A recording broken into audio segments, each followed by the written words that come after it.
Existem momentos da história em que a humanidade, diante de incrível sofrimento, foi capaz de unir-se, de lutar e quebrar barreiras, de mudar estruturas e criar algo novo, algo que deu a esta mesma humanidade a esperança de dias melhores.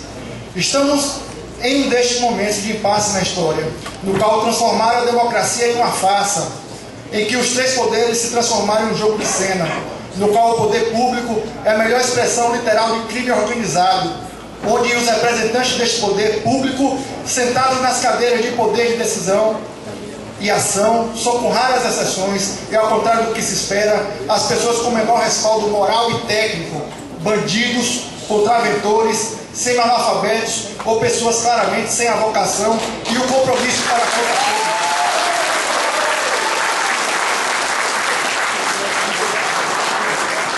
Pessoas que apenas objetivam o enriquecimento próprio e o poder. Tais sociopatas parecem não perceber que o desvio e a má gestão do dinheiro do povo é condenar pessoas ao desespero, à miséria, à fome, à violência, à doença e morte, à falta de perspectiva e a pior de todas as pobrezas, a ignorância que incapacita o entendimento do mundo que os cercam e os meios de escapar dessa situação de dependência. Senhores, Itabuna, diante de sua história, de sua importância, não merece essa disputa política, esses escândalos e desestruturação da saúde, que condenaram centenas de pessoas à morte e sequelas irreversíveis. Não merece a violência, a falta de áreas de lazer, as praças e vias públicas sem manutenção. Não merece a farsa do ensino público. Não merece ver políticos que, impunes, crescem seus patrimônios e ostentam sinais de riqueza aos quais são incapazes de justificar. A responsabilidade é sua. De quem é a responsabilidade de tudo isso, senhores? A responsabilidade é sua, homem de bem. Cidadão de Itabuna, pois fica imóvel, parado, espetáculo dantesco, como se fosse tudo normal, alheio à vida pública, deixa as cadeiras vazias para serem ocupadas por pessoas que, na sua maioria, seriam incapazes de ter sucesso sequer do sustento próprio, se não dedicar sua vida a sugar do dinheiro público. As pessoas estão se unindo para fazer o mal. Temos que nos unir, as pessoas de bem, para nos opormos a isso. E por isso que venho conclamar você, homem de bem. Vocês, família de Itabuna, você que, assim como eu, não planeja fugir, que pretendem criar seus filhos aqui, que utilizarão os hospitais e escolas dessa cidade, que, enfim, tentarão ser felizes e orgulhosos nessa grande cidade. Eu lhes convoco para agora ouvir um pouco sobre o nosso hospital. Luiz Eduardo Magalhães.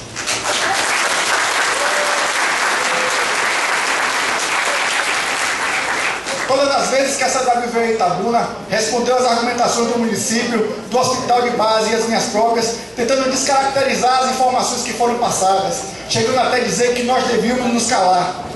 Hoje eu vou mostrar aos senhores documentos que levaram às afirmações já feitas e deixo que, após a demonstração das evidências, os senhores cheguem às suas próprias conclusões. Em 27 de novembro de 2008, Itabuna é desabilitado da condição de gestão plena, pela portaria 2886 do Ministério de Saúde, assinado pelo então ministro José Gomes Temporão. Nessa portaria o texto é claro. Parágrafo único. A Secretaria de Saúde do Estado é responsável pela garantia e continuidade das ações e serviços de saúde referentes à média e alta complexidade para a população do município de Itabuna e população referenciada. O que significa esse parágrafo? Nosso próximo slide, por gentileza. Significa que, a partir daquele momento, a Secretaria de Saúde do Estado passou a gerir todos os recursos da pactuação de Itabuna em municípios referenciados, sendo responsável por garantir o atendimento hospitalar e todos os outros serviços de média e alta complexidade, exames e atendimentos em especialidades, tendo a liberdade de alocar estes recursos onde fossem necessários, mudando contratos, alterando a FPO de prestadores e, inclusive, negociando as pactuações na CIB em nome de Itabuna com todos os outros municípios envolvidos. Tentando reverter a decisão, o município de Itabuna entrou na justiça com um mandado de segurança, alegando risco iminente para a população caso não houvesse continuidade das ações de saúde. Foi concedida liminar que garantiu o comando de recurso a Itabuna por mais alguns dias, após os quais, no dia 20 de novembro de 2008, a desembargadora Maria do Socorro Barreto Santiago, em audiência com os representantes da CESAB e COSENS, diante da promessa do secretário de Saúde do Estado, o senhor Jorge Sola, de que a população de Itabuna e municípios pactuados não sofreria qualquer prejuízo, revogou a liminar e registrou em sua decisão claramente. Em abono de sua pretensão, acosta documentos, afirma que o Estado suprirá a desabilitação sem prejuízo à população e apresentações do Ministério Público contra o município impetrante. Mais abaixo ela afirma: assim esclarecido que não sobreviverá prejuízo ao povo daquela cidade, inclusive com a assunção expressa da responsabilidade pelo Estado da Bahia, já não se mantém o périclo e mora, nada impedindo a reconsideração da decisão. Sendo assim, o Estado assumiu de fato o controle e a responsabilidade sobre o Comando Único de Itabuna. Existe aqui, nesse auditório, alguém em sã consciência que afirme que nestes 2 anos e 8 meses a população de Itabuna e municípios pactuados não sofreram? Existe alguém que negue a perda de centenas de pessoas que poderiam ser salvas? Poderá alguém negar o choro, o sofrimento, o desespero de centenas de famílias por falta de medicações, tomógrafo, respiradores e tudo mais necessário em uma estrutura responsável para a garantia do atendimento? Vocês têm ideia de quantas pessoas foram a óbito somente por falta de um tomógrafo, que ficou inativo por mais de 1 ano e 4 meses? E quantos morreram por falta de hemodiálise? Alguém pode estar se perguntando agora: mas isso é responsabilidade da CESAB ou do hospital de base? Mesmo que os representantes da CESAB deturpem os fatos e usem de argumentos torpes para negar, o texto da portaria do Ministério da Saúde e da decisão da desembargadora não dá espaço para dúvidas.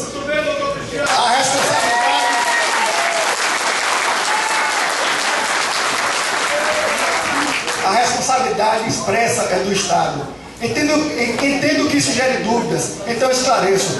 O hospital de base, assim como laboratórios e clínicas, é um prestador de serviço à CESAB, que o contrata para suprir e atender a responsabilidade que é sua.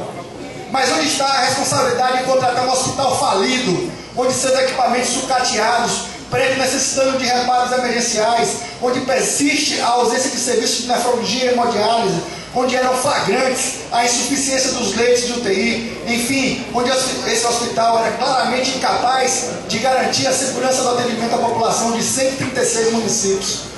Como agravante, tal ato se deu por um contrato sabidamente insuficiente para sequer garantir a continuidade de fornecimento de medicamentos e outros insumos insuficientes para a existência de um programa de reformas e substituição de equipamentos. Hoje, com 14 anos de uso, o planejamento do pagamento das dívidas que se acumulam desde a abertura do hospital. Tal contrato irresponsável sequer atinge 1/3 do valor do custo, como assim quer a CESAB chamar, do Hospital Luiz Viana Filho, e sequer 1/5 do que o Estado gasta para sustentar o Hospital Prado Valadares e Jiquié e o Hospital Geral de Vitória da Conquista. O contrato do hospital de base é de R$1.500.000 fixos em regime pré-fixado. Este contrato teve um aditivo, agora nesse ano, pós-fixado de R$490 mil, que não resulta em qualquer acréscimo no repasse, por 2 motivos. O hospital, para realizar procedimentos inclusos neste volume pós-fixado, teria que sofrer reformas e reequipamento, assim como a disponibilização de procedimentos inexistentes hoje. Com a defasagem da tabela do SUS, cada procedimento realizado gera um déficit, ou somente se paga, o que não vai resolver em nada o estado deficitário do hospital. Como os senhores podem ver na tabela, próximo, por gentileza, o prejuízo anual somente com a defasagem do valor da EH é de R$2.355.872,42, representando um déficit mensal de R$196.322,70. Reforço que essa defasagem seria maior se estivéssemos realizando procedimentos e medicamentos de alto custo, alta complexidade, pois cada atendimento ficaria mais caro. Próximo. Prejuízo com o atendimento dos municípios que extrapolam sua pactuação ou não são pactuados. Aqui eu quero mostrar de onde nós estamos tirando esses dados. São do WIN, que é um sistema que capta seus dados diretamente dos sites, dos servidores da CESAB e do Ministério da Saúde. Os senhores podem ver na terceira coluna da direita para a esquerda o valor total dos procedimentos realizados para todos os municípios, inclusive Itabuna, isto é, a produtividade, somando R$21.834.422,78. Na coluna seguinte, o valor pactuado, que soma R$14.233.563,32. o que gera um prejuízo anual para Itabuna de ordem de R$ 7.515.651,36. Isto levando em conta somente os valores reais, os valores cobrados e pagos por IH pela CESAB. Pode alguém estar se fazendo um questionamento nesse momento. Por que prejuízo? Se normalmente estes atendimentos são repassados ao município pactuante através das EH de reserva técnica ou transferência de recursos para o Fundo Municipal do gestor do Comando Único. A resposta: por que? Próximo slide, por gentileza. Porque neste caso o comando está na mão do Estado, que não repassa o dinheiro recebido a quem executou, ou pelo menos não ao hospital de base. Esta soma se refere a Itabuna, sendo que grande parte é referente a procedimentos executados pelo hospital de base. Porém, o hospital de base não recebeu nada deste recurso, pois seu contrato é fixo e continua em R$1.500.000 desde que Itabuna perdeu a plena. O que o Estado... Vossa Excelência tem 3 minutos para concluir. O que o Estado está fazendo... Eu já sabia que não me deixariam falar.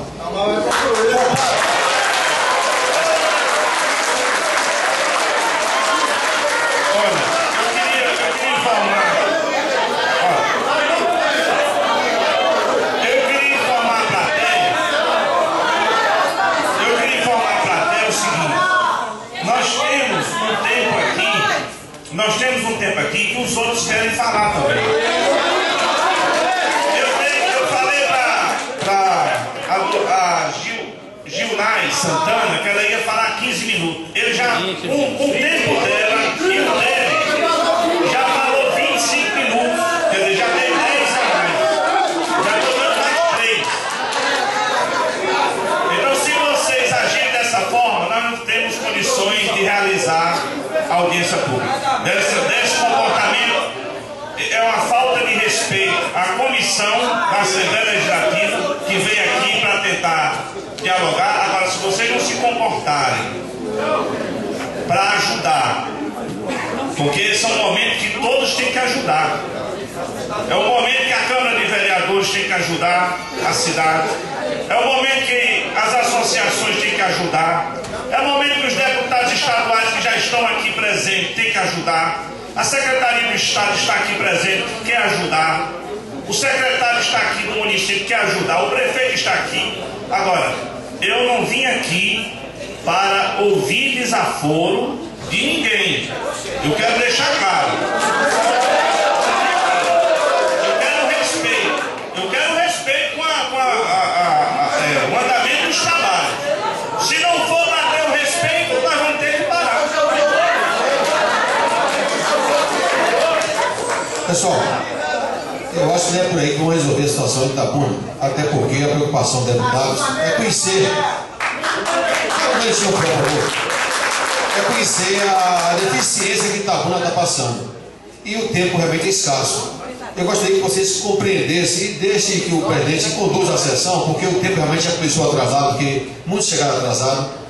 E aí tem que cortar, às vezes, a apresentação, sabendo que tem grande importância as apresentações que vão acontecer aqui.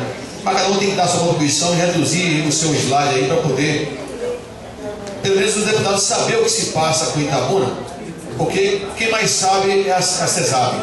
Mas o deputado Emater não sabe, o deputado Euros daqui veio da Lapa para nos prestigiar aqui, que é da Comissão de Saúde, está aqui para também acompanhar, e a gente poder defender os interesses de Itabuna lá junto ao governo do Estado. Sabemos que a defesa vai ser difícil, porque existe interesses outros, mas esperamos que vocês compreendam e mostrar educação, pelo menos. Deixa a sessão continuar com o nosso comando do nosso presidente. Por favor, fala.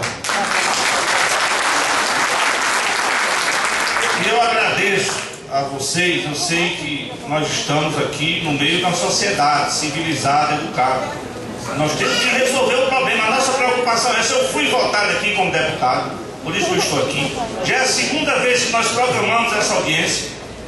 A primeira teve um problema, como eu já falei, meteorológico, não deu para a gente estar aqui. Você vê que existe a boa vontade nossa de queremos ajudar, nós queremos ajudar.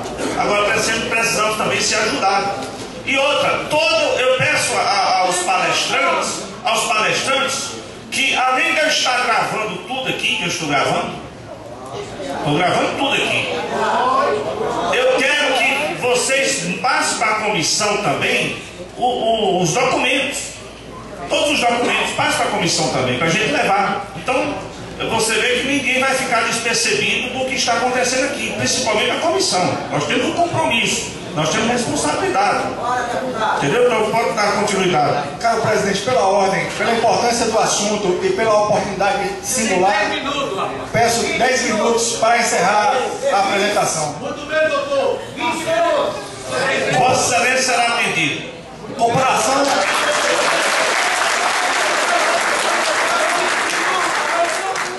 de orçamento, hospital de base e hospitais estaduais.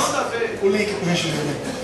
Essa é uma tabela encontrada nos arquivos do Tribunal de Contas do Estado, onde estão relacionados todos os gastos de instituições sobre sua gestão direta. Todas.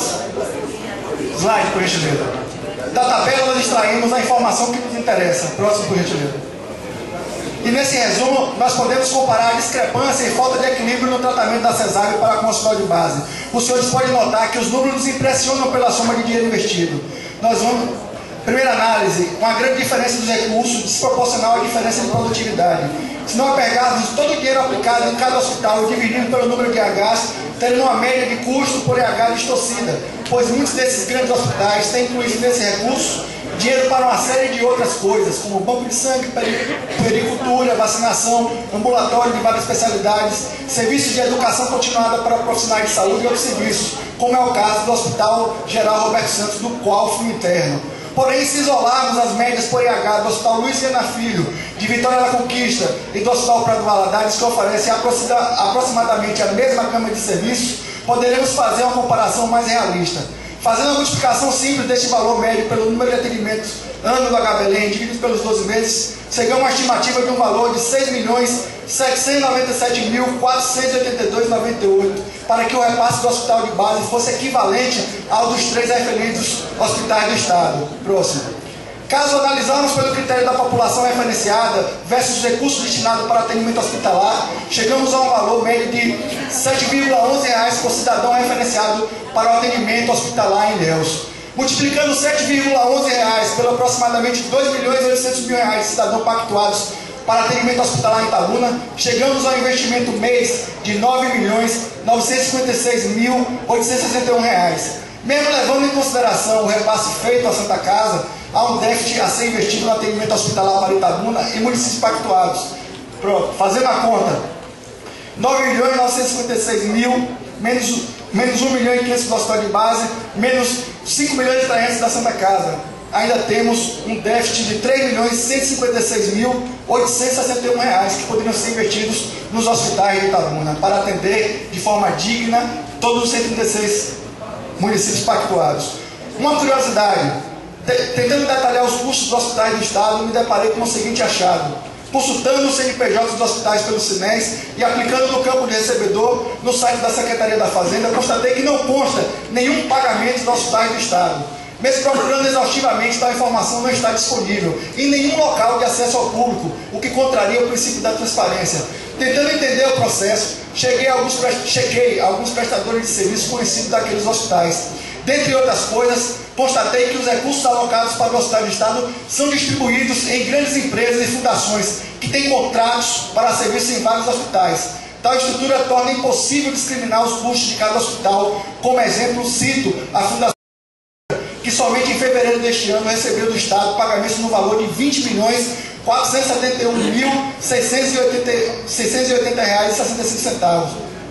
O detalhe é que todos esses pagamentos se deram por processo de dispensa de licitação, que pode ser legal, mas não, com certeza não é moral. Em nenhuma parte do Brasil, quiçá do mundo, próximo, há um direcionamento das urgências e emergências de uma comunidade de aproximadamente 3 milhões de habitantes para uma única unidade hospitalar. Mesmo para unidades novas, bem equipadas, com subsídio da União, esta é uma carga absurda. O Estado insiste em direcionar atendimentos de urgência e emergência de 136 municípios para um único hospital, ao mesmo tempo que não proporciona um financiamento responsável e suficiente para tamanha carga. Um fato que chama a atenção é o despreparo, a desestruturação dos hospitais do Estado nas pequenas cidades, que não tem sequer condições de dar o primeiro atendimento ao paciente, estabilizando para que seja transportado de forma segura. Unidades que, segundo os relatos dos colegas que lá trabalham, não possuem sequer um desfibrilador ou materiais para imobilização, onde muitas vezes não há médico, onde tudo onde tudo, de corte sem gravidade a crises hipertensivas, são encaminhados ao hospital de base.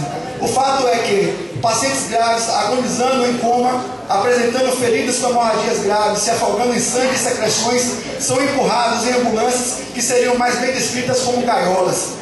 Sem acompanhamento médico, sem enfermeiro, sem um técnico de enfermagem que viesse dando os cuidados e manutenção às medicações prescritas pelo médico, sem iluminação, sem sequer ter sido feito um curativo compressivo sobre as feridas, muitas vezes acompanhados de um familiar assustado que vem ao lado do paciente centrado sobre um pneu de estepe, dado ao estado precário da maioria das ambulâncias. Enfim, sem a mínima preparação para que ele chegue vivo ao hospital, sem nenhuma segurança. Como se já não bastasse, todas essas transferências são feitas sem regulação, sem comunicado, próximo, por gentileza.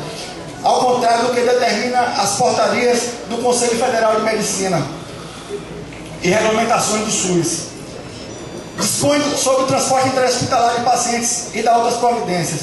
Artigo 1º, que o sistema de transporte interhospitalar de pacientes deverá ser efetuado conforme o abaixo estabelecido. Pacientes com risco de vida não podem ser removidos sem a prévia realização de diagnóstico médico, com obrigatória avaliação e atendimento básico, respiratório e hemodinâmico, além da realização de outras medidas urgentes e específicas para cada caso. Eu repito, os pacientes são empurrados em ambulâncias, muitas vezes sem sequer ser visto pelo médico. Parágrafo 3. Pacientes graves ou de risco devem ser removidos acompanhados de equipe composta por tripulação mínima de médico, um profissional de enfermagem e motorista, em ambulância de suporte avançado. Nas situações em que seja tecnicamente impossível, o cumprimento dessa norma deve ser avaliado o risco potencial do transporte em relação à permanência do paciente no local. O que deveria ser encarado em caráter de exceção, aqui se tornou regra. Antes de decidir a remoção do paciente, faz-se necessário realizar contato com o médico receptor ou o diretor técnico do hospital de destino e ter concordância dos mesmos, o que não acontece nunca. Nós nos deparamos de repente com os pacientes que chegam às portas do hospital de base. Artigo 8º. A responsabilidade inicial da remoção é do médico transferente, assistente ou substituto, até que o paciente seja efetivamente recebido pelo médico receptor.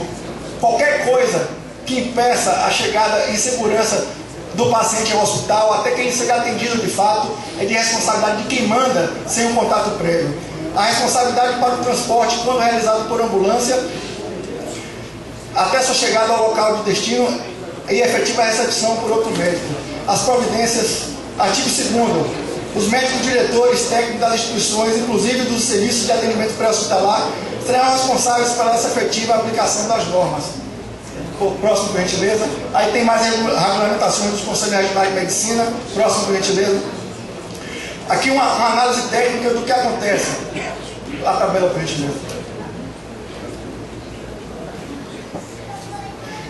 Os pacientes não morrem em seus municípios, são encaminhados para morrer nos hospitais de referência dos municípios pactuados. Se você ver aqui, nós temos a média de mortalidade dos grandes hospitais. Clique na segunda aba, por gentileza. Então, na segunda aba aqui embaixo, outros grandes, na tabela, isso, embaixo, do lado direito, isso. Nós temos aí a média de mortalidade dos grandes hospitais.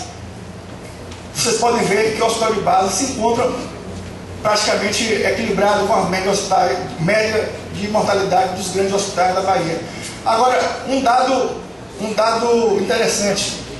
Os hospitais de pequeno porte, essa taxa de mortalidade se aproxima a zero, porque não há capacidade de se permanecer com os pacientes no hospital. E todos os pacientes são encaminhados para hospitais como o hospital de base. Por isso, as taxas de mortalidade nesses hospitais são tão grandes. Devido ao constante desrespeito às normas e o risco diariamente sofrido pelos pacientes e acompanhantes, eu, durante o curto espaço de tempo que estive à frente da direção, determinei que todos os dias fossem feitos relatórios dos pacientes encaminhados, sem contato prévio, que todos fossem atendidos, sem quaisquer prejuízo ao paciente, mas que daquela data em diante, todos esses casos, acima de tudo, os de transporte de pacientes graves, sem as mínimas condições, seriam levados ao conhecimento do Conselho Regional de Medicina e do Ministério Público, para a responsabilização daqueles que o fazem disto um hábito. Muitos desses estão riscados os nomes para a proteção do sigilo médico.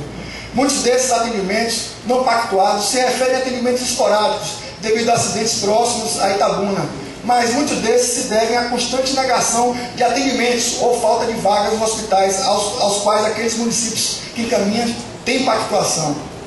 Como eu mostro o caso de uma paciente de Itamari com fratura de fêmur que voltou da porta ou teve encaminhamento negado durante 10 dias no Hospital Prado Valadares, como mostra os documentos apresentados. Você pode ver aí o que foi escrito no próprio fax. Estamos sem vaga, com fila de espera de 2 semanas. Sugiro encaminhar para outro serviço. Próximo, no dia 19. Próximo. Dia 20, estamos sem vagas, não estamos internando no momento para esse tipo de cirurgia, pois estamos com a lista cirúrgica muito longa. Próximo. Dia 24, sem vaga. Próximo. Dia 25, negado devido não dispormos de vaga. Uma senhora de idade com uma fratura de fêmur, sofrendo de dores intensas, como está no relatório médico. Estamos com uma lista longa para tratamento desses casos. Tentar encaminhar para outro hospital. Estamos com 12 pacientes ortopédicos no pronto-socorro. Estamos sem vagas. Próximo. Dia 28, não dispomos de vaga. A enfermeira, desesperada pela situação daquela senhora, trouxe para onde se costuma resolver. Itamari, apesar de não ser pactuado com Itabuna, já trouxe 20 pacientes para cirurgias ortopédicas no ano de 2010, enquanto para o Jiquié encaminharam-se apenas 32 pacientes. Próximo. No dia 28, mesmo sem qualquer aviso prévio, solicitação de vaga, a paciente finalmente é atendida e operada no hospital de base. Está aí o relato assinado.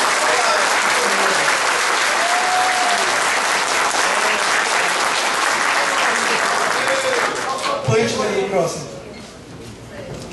Pode ver. O que vocês veem em amarelo são os municípios pactuados, mas como já se não fosse impressionante, vislumbrem os municípios não pactuados em vermelho. Somados aos pactuados, nós atendemos pacientes de municípios de todas as macro-regiões da Bahia. Doutor Alexandre, o tempo que o senhor que pediu 10 minutos, já dei 12 minutos. Dá mais 2 horas. Vou mais 3 minutos para Vossa Excelência concluir. Muito obrigado. Vamos adiantar o vídeo, adiante para mais na metade, para as pessoas. Mais na metade. Na barra. Isso. Na barra. Adiante, só para clicar na barra lá.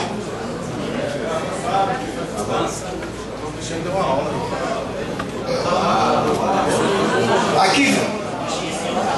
Na barra de rolagem, isso. Aí. Isso, pronto. Vocês veem aí em vermelho os municípios não pactuados atendidos. E em amarelo, os municípios que são pactuados. Todos esses atendidos no hospital de base.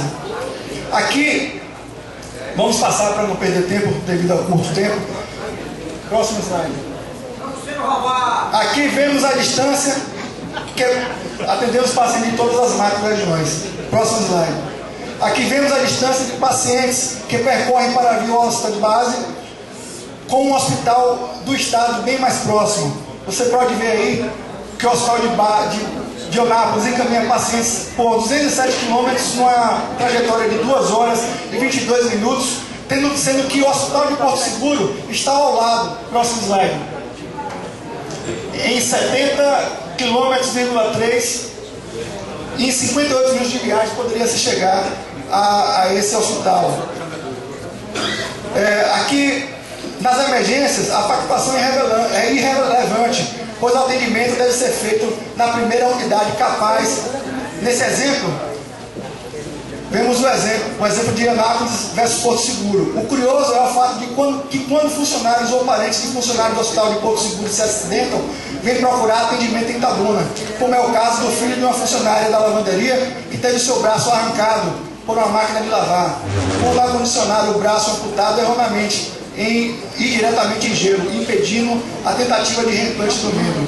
Outra atitude dos 10 dias da direção do hospital de base foi solicitar uma lista de todos os pacientes que aguardavam longamente de forma sofrida e perigosa transferências e exames regulados pela CESAB, tomando providência juntamente ao Ministério Público para que o sofrimento daquelas famílias tivesse fim,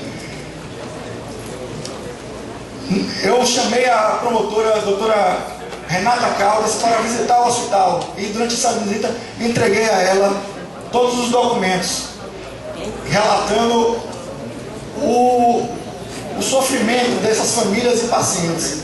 Respondendo ao convite do hospital, a promotora, a doutora Renata Caldas, constatou o grande sofrimento, frustração e agonia de pacientes e famílias que muitas vezes não têm dinheiro sequer para as refeições e que, sem poder, tomam empréstimos para pagar exames e remédios, ora a responsabilidade do Estado, ora a responsabilidade do hospital e do município. Doravante, todos os pacientes em risco de morte, sofrimento injustificável e submetidos a situações vexatórias terão seus casos encaminhados ao Ministério Público para que sejam tomadas as providências, sendo a estas famílias oferecida assistência jurídica. Acredito que quando os gestores começarem a responder judicialmente, se apercebam de que não poderão sair ilesos sem ao menos prestar explicações sobre as demandas. Você vê aí pacientes que sofrem aguardando procedimentos por 73 dias, 91 dias, 67 dias. As pessoas moram dentro do hospital, muitas vezes sem dinheiro sequer para fazer as refeições. E a promotora constatou isso em loco. Nós fomos paciente por paciente para mostrar isso a ela. Próximo, vamos adiantar. Para concluir, vamos fazer isso. Pode passar, pode passar. Aqui, volta só o slide aqui. Aqui, só no mês de julho, os pacientes que foram a óbito do dia 9 ao dia 25, aguardando procedimentos. Você pode ver a grande quantidade que nós temos de pacientes de hemodiálise, nefrologia, que foram a óbitos. O paciente, quando precisa de hemodiálise, se não for feita de imediato, o desequilíbrio metabólico é tão grave que, rapidamente, em alguns dias, o paciente evolui para óbito. Nós temos aí a lista dos pacientes que foram a óbito somente do dia 9 ao dia 25. Foi encaminhado também ao Ministério Público para que os responsáveis respondam por essa afronta à população. Respondendo, aqui nós vemos o hospital hoje. O hospital que está com toda dificuldade, nós estamos tentando fazer melhoria junto ao prefeito do município, junto ao secretário de saúde do município. Nós vemos aí pintura, mudança das cadeiras, mudança da iluminação do pronto-socorro. Pode passar. Foi dada manutenção aos aparelhos da urgência vermelha que nós atendemos no pronto-socorro os pacientes mais graves. Próximo. Não é nada bonito, mas funciona. Nós podemos, o que nós queremos é ter capacidade de salvar as pessoas.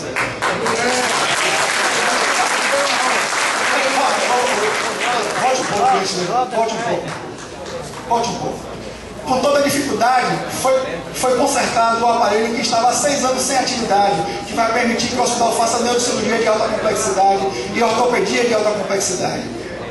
É o intensificador de imagem. Próximo. Aqui está a sala que foi, agora nesse último mês, balitada, onde vai funcionar esse intensificador de imagem. Próximo.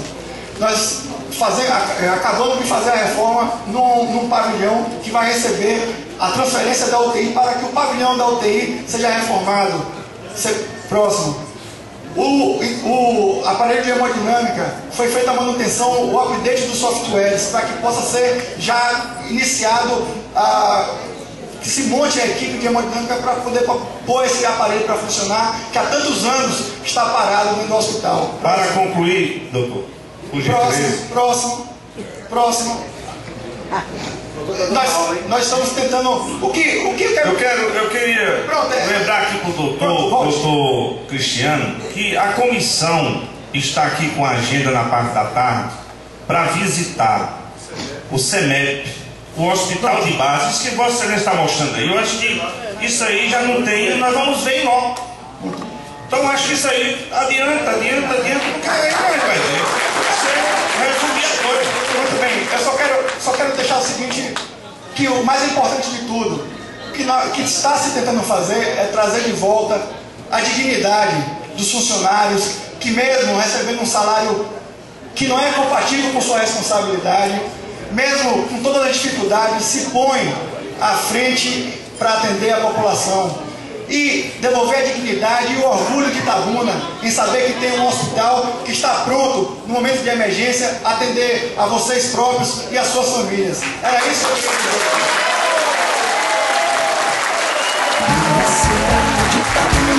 Minha cidade Itabuna, e vai raiar o dia e de novo serás feliz. E vai raiar o dia, de novo serás feliz. Minha cidade Itabuna, para um Itabuna feliz, vote Dr. Cristiano Conrado, 19199.